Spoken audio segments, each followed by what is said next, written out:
뉴저지 한인들의 유권자 등록률과 투표 참여율이 여전히 낮은 것으로 나타났습니다. 유권자 등록은 절반에 그쳤으며 투표 참여도 10%대에 머물렀습니다. 국토안보부가 비자 기간을 초과해 체류 중인 외국인에 대한 단속을 대폭 강화합니다. 체류 기간 초과한 한인 수도 10만 명이 넘을 것으로 예상돼 한인 사회 우려가 커지고 있습니다. 연방교통안전청이 비행기 탑승객 감시 프로그램 조용한 하늘을 15년 만에 중단하기로 했습니다. 프로그램이 이전 정부에서 정치적으로 악용됐다는 주장입니다. 연방정부의 관세 부과 정책으로 한인마트의 물가가 오를 것을 우려하는 질문에 상무부가 미국에서 구할 수 없는 농산물의 경우 관세를 부과하지 않겠다고 밝혔습니다. 사회보장국의 고객 서비스 만성 적체가 우려되고 있습니다. 수작업이 필요한 업무만 약 90만 건에 달하고 신규 신청도 급증해 서비스 지연이 예상됩니다. 이상은 오늘의 주요 뉴스입니다. 시청자 여러분 안녕하십니까? KBN 뉴스입니다. 뉴저지 한인들의 유권자 등록률과 투표 참여율이 여전히 낮은 것으로 나타났습니다. 유권자 등록은 절반에 그쳤으며 투표 참여도 10%대에 머물렀습니다. 다음 주 선거를 앞두고 한인들의 적극적인 투표 참여가 당부됩니다. 시민참여센터는 어제 뉴저지 한인회에서 기자회견을 열고 지난해 뉴저지 한인 유권자 분석을 발표했습니다. 시민참여센터는 뉴저지 시리대학 연구팀과 공동으로 해마다 뉴저지 한인 유권자 분석을 발표해오고 있습니다. 이번에 발표한 데이터는 지난해 6월 치러진 뉴저지주 예비선거 분석 결과를 중심으로 이루어졌습니다.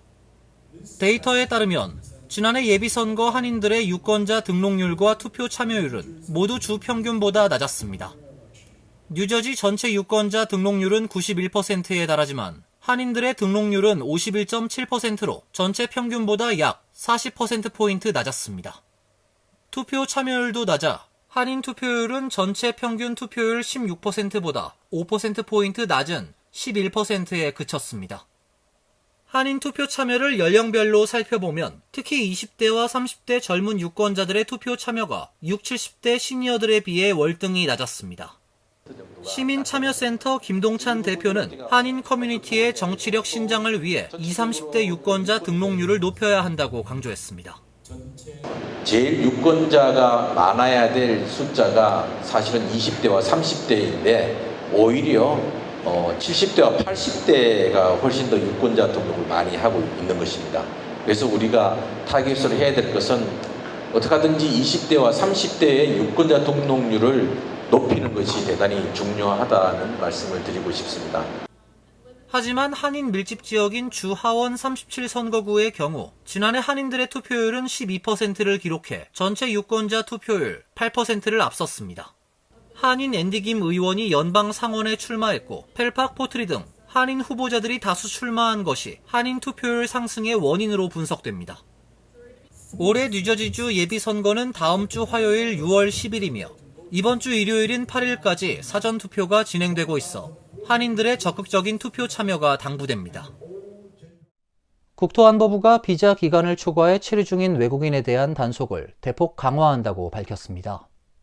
지난 2023년 한 해에만 한인 오버스테이가 3천여 명에 달했고 누적 인원은 10만 명이 넘을 것으로 예상돼 단속에 대한 우려가 커지고 있습니다. 크리스틴 홈 국토안보부 장관은 미국민의 안전을 위해 비자 오버스테이에 대한 단속을 전면적으로 강화할 것을 지시했습니다. 국토안보부 산하 이민서비스국, 세관국경보호국, 이민세관단속국은 공동으로 이민 기록을 면밀히 검토하고 비자 초과 체류자를 식별해 우선적으로 수사와 체포에 나설 계획입니다. 또한 신속한 강제 추방 조치와 함께 향후 미국 입국을 금지하고 법적 처벌을 강화할 방침입니다. 국토안보부가 지난해 8월 발표한 2023 회계연도 입국 출국 오버스테이 보고서에 따르면 전체 출국 대상자 약 3,900만 명 가운데 56만 5천여 명이 비자 기간을 초과해 체류한 것으로 집계됐습니다. 전체 평균 오버스테이 비율은 1.45%를 기록했습니다. 한국 국적자 오버스테이 비율은 0.37%로 나타났습니다. 비자 면제 프로그램으로 입국한 한국인 약 87만 명 중 2,500여 명이 오버스테이했고 유학생 비자를 소지한 경우에도 8만여 명 중 약 850명이 기간을 초과해 체류한 것으로 나타났습니다. 이번 조치는 지난 1일 콜로라도주 볼더에서 발생한 화염병 투척 테러 사건 용의자가 비자 기간이 만료된 오버스테이로 밝혀지면서 발표된 것입니다. 이민 전문가들은 이번 조치는 대테러 대응 차원에서 정치적, 상징적 의미가 크다며 합법적으로 체류하고 있는 한국인 방문자나 유학생이라도 비자 조건과 체류 기간을 철저히 확인하고 갱신이나 출국 절차를 적시에 진행해야 불이익을 피할 수 있다고 강조했습니다. 하버드 대학의 외국인 유학 연수생 등록을 막으려는 정부의 조치에 연방법원이 다시 제동을 걸었습니다. 법원은 대통령의 행정명령이 당사자들의 입장을 모두 들어보기도 전에 하버드에 회복 불가능한 손해를 입힐 우려가 있다며 중단을 명령했습니다. 앨리슨 버로스 매사추세츠주 연방지방법원 판사는 어제 하버드대가 제기한 긴급 임시조치 신청을 받아들였습니다. 전날 트럼프 대통령은 하버드 교환 방문자 프로그램에 참여하고자 하는 외국인의 입국을 제한하고 이들의 비자 발급을 중단하는 내용의 행정명령에 서명을 했습니다. 이미 재학 중인 유학생들의 비자를 취소하는 내용도 포함됐습니다. 하버드대는 행정명령 포고 직후 이를 무효화하는 긴급 임시조치 신청을 법원에 제출했고, 버로스 판사는 행정명령이 당사자들의 입장을 모두 들어보기도 전에 하버드에 회복 불가능한 손해를 입힐 우려가 있다고 중단을 명령했습니다. 따라서 트럼프 대통령이 서명한 행정명령의 효력은 후속 결정 때까지 일시 정지됩니다. 정부는 지난달 22일 처음 하버드의 유학생 및 교환 방문자 프로그램 인증을 종료시켜 외국인 유학생 등록 권한을 박탈했지만 법원은 바로 다음 날 하버드대의 임시 가처분 신청을 받아들여 유학생 등록 권한을 복원했습니다. 국토안보부는 재차 하버드의 유학생 등록 권한 박탈을 시도했으나 지난 29일 법원은 앞서 내린 임시 가처분 명령이 당분간 유지되어야 한다고 명령하며 또 한 번 행정부를 가로막았습니다. 연방교통안전청이 비행기 탑승객 감시 프로그램 조용한 하늘을 15년 만에 중단하기로 했습니다. 이전 정부에서 정치적으로 악용됐다는 주장인데요. 민주당은 즉각 반박했습니다. 크리스티 놈 국토안보부 장관은 어제 연간 2억 달러가 들어가는 비행기 탑승객 감시 프로그램이 전임 조 바이든 행정부 하에서 정치적으로 악용되어 왔다고 주장하며 폐지하겠다고 밝혔습니다. 하지만 TSA가 상업 비행의 보안 조치 관련 업무는 계속할 것이라고 덧붙였습니다. 보안 위험이 있다고 평가된 일부 인사들에 대해 추가 보안 감시 조치 등을 하는 조용한 하늘 계획은 2010년께 비공개로 시행되어 왔으며 2018년에 일간지 보스턴 글로브의 보도로 그 존재가 알려졌습니다. 이 프로그램에 따른 감시 목록에 올라간 사람들은 몸 수색, 폭약 흔적 감지, 소지품 전자기기, 신발 수색 등을 당할 수 있습니다. 털시 게버드 국가정보국 국장은 연방 하원 의원 시절인 작년 7월 언론 인터뷰를 하면서 카멀라 해리스 당시 부통령의 리더십 능력을 비판한 뒤 TSA의 조용한 하늘 감시 명단에 자신이 포함되는 일이 있었다고 지난달 주장한 바 있습니다. 민주당은 반발했습니다. 민주당 페니 톰슨 연방 하원 의원은 이 프로그램이 정치적인 것이 아니라 테러 공격을 막기 위한 것이라며 이 프로그램을 해체해선 안 된다고 주장했습니다. 연방정부의 관세 부과 정책으로 한인마트의 물가가 오를 것을 우려하는 질문에 상무부가 미국에서 구할 수 없는 농산물 등 천연자원의 경우 관세를 부과하지 않겠다고 밝혔습니다. 하워드 러트닉 상무부 장관은 어제 의회 하원 세출위원회 청문회에서 바나나, 향신료, 우엉뿌리 등 미국에서 구할 수 없는 천연자원엔 관세를 부과하지 않을 것이라는 게 무역 합의에서 예상하는 결과라고 말했습니다. 상무부 장관은 특정 국가를 언급하며 아프리카 가나의 커피나 코코아에 관세를 부과하지 않겠지만 미국의 농부들이 대두를 팔 수 있게 시장 개방을 요구하겠다고 말했습니다. 러트닉 장관의 발언은 미국이 전적으로 수입에 의존하는 농산물과 식재료 등을 수출하는 국가들이 자국 시장을 미국산 제품에 개방하면 관세를 부과하지 않겠다는 의미로 해석됩니다. 러트닉 장관의 발언은 뉴욕의 그레이스 맹 연방 하원 의원의 질문에 대한 답변이었습니다. 맹 의원은 한인들이 애용하는 슈퍼마켓인 H마트 등을 언급하면서 아시아계 미국인들이 트럼프 행정부의 관세 때문에 바스마티 쌀, 우엉뿌리, 각종 소스 등 식료품의 비용 증가를 우려하고 있다고 지적했습니다. 도널드 트럼프 대통령이 취임 후 처음으로 시진핑 중국 국가주석과 통화했습니다. 두 정상은 양국 무역 갈등과 관련해 긍정적인 결론을 도출했다고 밝혔습니다. 트럼프 대통령은 어제 트루스 소셜에 중국의 시 주석과 매우 좋은 전화통화를 마무리했고 최근에 합의한 무역 협상의 복잡한 문제들에 대해 논의했다며 통화는 약 1시간 30분 동안 이루어졌고 양국 모두에게 매우 긍정적인 결론을 도출했다고 밝혔습니다. 미국과 중국은 트럼프 대통령의 상호 관세 부과 이후 각각 100%가 넘는 관세를 부과하며 무역 전쟁을 벌이다 지난달 중순 90일간 관세 전쟁을 유예하기로 합의했습니다. 하지만 트럼프 대통령은 지난달 30일 중국이 무역 합의를 위반했다고 주장했고 중국도 유학생 비자 취소 등을 지적하며 양국 긴장이 재차 고조됐습니다. 양국 정상 간 통화로 큰 틀에서는 합의가 이루어진 모습입니다. 트럼프 대통령은 히토류 제품의 복잡성에 대해서는 더 이상 의문의 여지가 없어야 한다며 각자의 팀이 곧 결정될 장소에서 조만간 만날 예정이라고 설명했습니다. 통화에서 무역 문제 외 다른 현안은 논의되지 않았으며 시 주석은 트럼프 대통령을 중국으로 초청했습니다. 트럼프 대통령은 시 주석은 영부인과 제가 중국을 방문하도록 초청했고 저도 이에 화답했다며 두 위대한 국가의 대통령으로 우리 모두 이러한 방문이 이루어지길 고대하고 있다고 전했습니다. 트럼프 대통령은 취임 사흘 전인 지난 1월 17일 시 주석과 통화한 바 있으며 이기 행정부 출범 이후엔 처음으로 직접 대화를 나눴습니다. 도널드 트럼프 대통령과 일론 머스크 테슬라 CEO 간 관계가 결국 파국을 맞았습니다. 두 사람은 각자의 SNS를 통해 계약 취소, 탄핵 등 수위 높은 언사를 주고받으며 비방전을 벌였습니다. 트럼프 대통령은 어제 머스크가 자신의 감세 법안에 공개적으로 반대한 데 대해 매우 실망했다며 머스크와의 관계가 더 이상 좋을지 모르겠다고 말했습니다. 머스크 역시 X를 통해 내가 없었다면 트럼프는 선거에서 졌을 것이라며 배은망덕하다고 주장했습니다. 트럼프의 감세 법안과 관세 정책 등에 대해서도 노골적으로 비난했습니다. 트럼프는 다시 예산에서 수십억 달러를 절감하는 가장 쉬운 방법은 머스크의 기업과 맺은 정부 계약을 취소하는 것이라고 위협하고 그는 미쳐버렸다며 폭언을 쏟아냈습니다. 머스크는 트럼프를 탄핵해야 한다는 글을 공유하며 예스라고 썼고 신당 창당에 관해 묻는 투표도 시작했습니다. 두 사람의 공방으로 머스크가 운영하는 테슬라의 주가는 어제 15% 가까이 폭락했습니다. 오늘은 두 사람이 다시 화해의 제스처를 취했습니다. 머스크는 트럼프 지지자인 빌 에크먼이 나는 트럼프와 머스크를 지지한다. 그들은 위대한 우리나라의 이익을 위해 평화를 이뤄야 한다는 글을 쓰자 당신이 틀리지 않았다고 답했습니다. 트럼프 대통령도 정치 매체 폴리티코와의 인터뷰에서 머스크와의 공개적인 결별에 대한 질문에 괜찮다고 짧게 대답했습니다. 사회보장국의 고객 서비스 만성 적체가 우려되고 있습니다.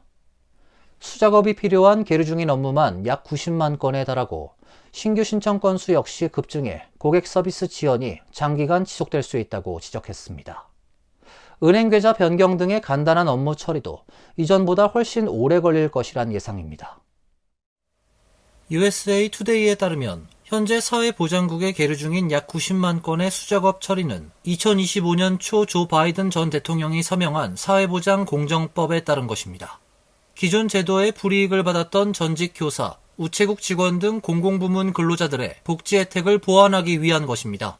이미 자동화 시스템을 통해 약 232만 명에게 151억 달러가 지급됐으나 나머지 약 90만 건은 자동 처리가 힘들어 직원이 수작업으로 직접 처리하고 있습니다. 프랭크 비시냐노 사회보장국 커미셔너는 해당 업무를 7월 1일까지 완료할 것을 목표로 하고 있습니다. 이를 위해 전국 8개 처리센터의 직원들에게 주말 초과 근무를 제한하고 전화 상담도 새로운 청구건이나 공정법 관련 건으로만 제한하도록 지시했습니다. 또한 계좌정보 변경, 지급 오류에 대한 이의 신청, 메디케어 청구 문제 등도 당분간 처리하지 않을 예정입니다. 사회보장국에 따르면 올해 초부터 5월까지 소셜연금 신규 수급 신청자는 180만 명으로 전년 동기 대비 17%나 늘었습니다. 싱크탱크인 어반 인스티튜트는 올해 연방 회계연도 전체 신청 건수가 전년 대비 15% 증가한 400만 건에 달할 것이라고 전망했습니다. 소셜연금의 수혜 인구 규모는 계속 증가해 10년 전인 2015년엔 약 5,900만 명이 혜택을 받았지만 현재는 7천만 명 이상이 퇴직자, 장애인, 유족수당 등 다양한 형태로 연금을 받고 있습니다.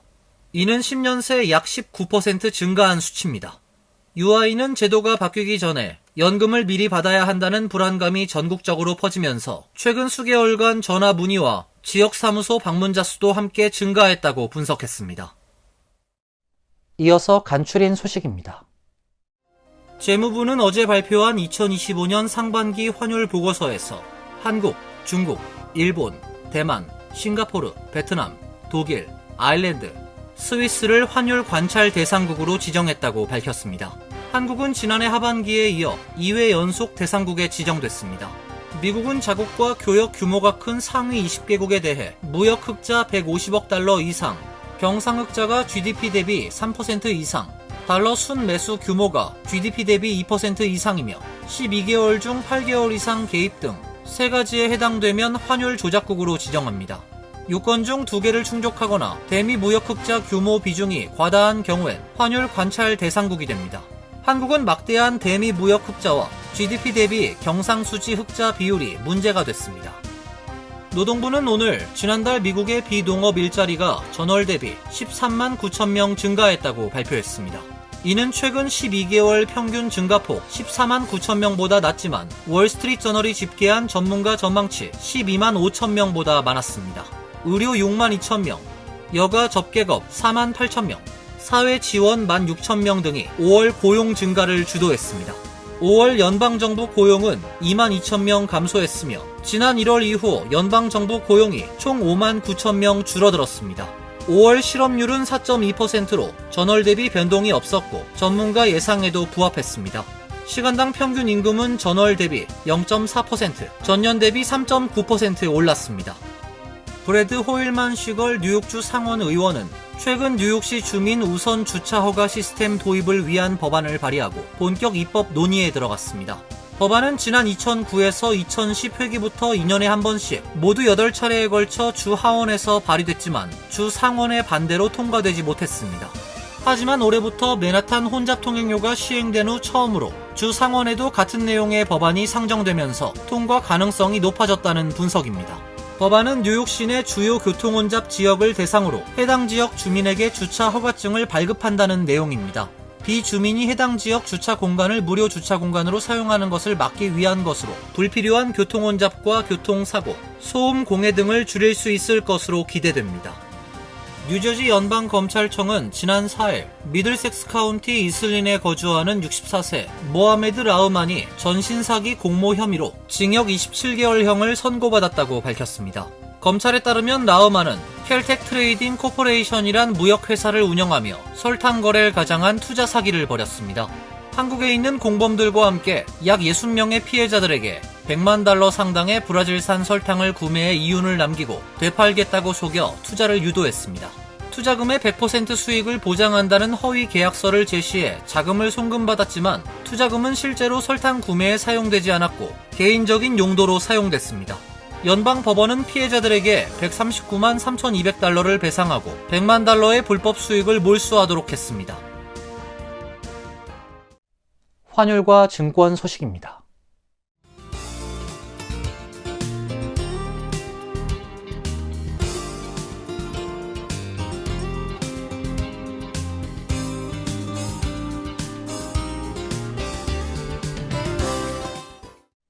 이어서 날씨입니다.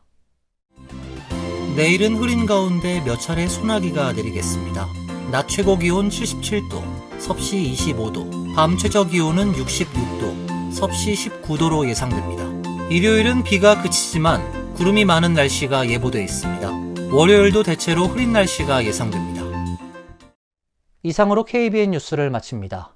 KBN과 함께 즐거운 시간 되시길 바랍니다. 미 동부 최대 한인방송 KBN이 제작하는 KBN 뉴스는 웹사이트 mykbn.com 그리고 유튜브와 페이스북에서 다시 보실 수 있습니다. 좋아요, 구독, 알림 설정은 뉴스 제작에 큰 도움이 됩니다.